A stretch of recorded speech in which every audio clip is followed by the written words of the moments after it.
Hey, what's up everybody? It's Chris Jackson, your internet sales guy here at Bumpus Harley-Davidson of Jackson, Tennessee. Today I have an awesome 2018 Street Glide Special. It is black on black, completely blacked out. Bike only has around 14,000 miles on it, and it is pretty much bone stock. Stock exhaust, stock bars, stock everything. They have added the 4-point docking hardware to the back. Bike is in really good shape. I don't see any big dents or nicks in the paint, any big scratches or anything. Front tires in really good shape.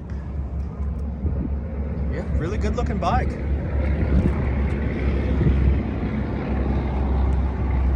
Got a couple of little small, looks like boot marks on there. I'm sure that can be buffed out with some cleaner. Rear tire's good.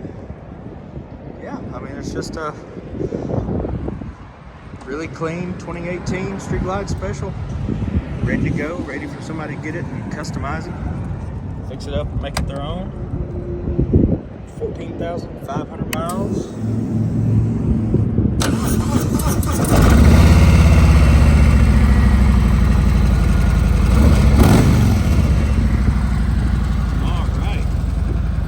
Think this could be your next bike? Inquire about it here on the website or give me a call at 731-422-5508. Better yet, come see this thing in person, take it for a test ride, check out the rest of our great inventory while you're here. All right, y'all come see us.